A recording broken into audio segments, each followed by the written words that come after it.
Hello YouTube, it's Ernesto Rivera here back at the layout. We're taking a look here at the scale trained Trinity 82 foot Reefer, and these are beautiful. These are beautiful cars. But before we get into this full review, we have to go talk about some issues with this car.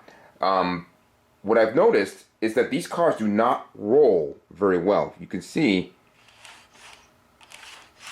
it. Look at it. It's just almost like the brakes are applied. One of the biggest issues with this car is that you see right here, there are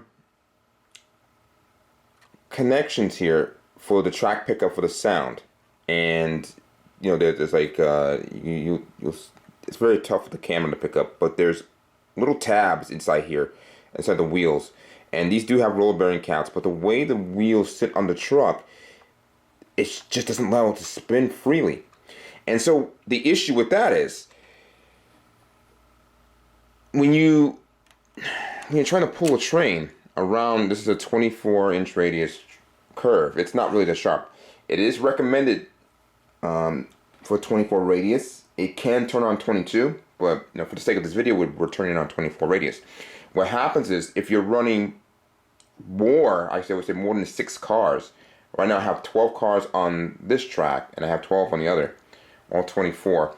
And the first 3 cars they'll tip over because the car here isn't that heavy. It's actually fairly light, but the wheels they don't spin freely, so it's almost adding like a lot of resistance, and the front cars cannot support that weight. And I'll show you in the video what happens when you try to start the train. And this is, keep in mind, this is only 12 cars. So I have to get in touch with Scale Trains and find out if there's a remedy for this. The only other remedy I'll be able to use is a push-pull operation, but I'm gonna have to probably have, if I'm gonna run this train at the club, or once I expand the layout, I'm gonna have to run like 4 engines in the front, 1 in the middle, 1 in the back, because you got to have some kind of push-pull operation, because these cars do not move very well. And I will honestly say, even though this is one of the best looking refrigerated cars on the market, it's absolutely one of the worst performing freight cars that I own. And yeah, you can see it just does not want to roll. And I just look at this rail box, for example. Look at that. I touch it and it moves.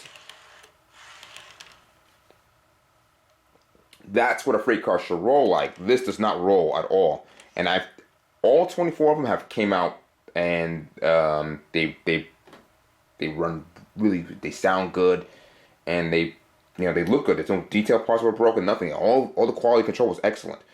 But all 24 of them just have the same issue. They just don't roll. And yeah, I tried using this LaBelle 107, and I just put a drop of it. That doesn't help. It doesn't help at all. And I'm going to show you what happens when you try to run 12 cars, and you'll see what I'm talking about.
So as you just saw earlier, the first car was tipping over even though I was crawling at a very slow speed. Any faster and it definitely would have fell over.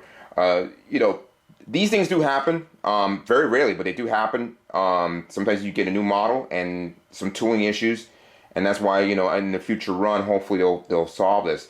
But the goal of this video here is not to show you that this product is necessarily bad. It's just to inform you guys, let you guys see it firsthand. So you might want to wait to the next run, or if there's a problem, fix. But by that time, they'll probably already announce another run and hopefully revise it. So I have to get this video out to Scale Trains and let them see it and see if we can find you know, a solution to this problem. The only thing I can do right now is to distribute the power along the train. You know, probably run some mid-engine helpers and push-pull operation, but that's the only thing I have that I could do. And I have plenty of engines to do that with, but, you know, these cars are very light, so with a push-pull operation, you gotta be careful because these cars could be, you know, basically potentially pushed off. So I will keep you guys updated on this issue, and we'll see how, you know, if we can get it resolved.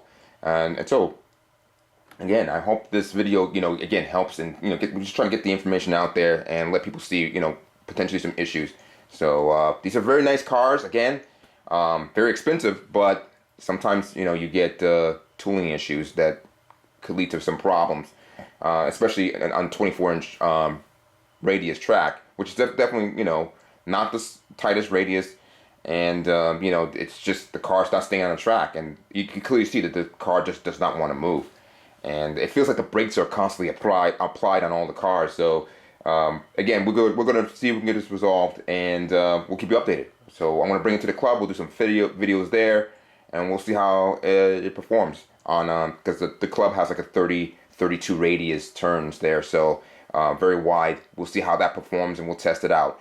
And so until then, guys, we'll see you in the next video. Take care.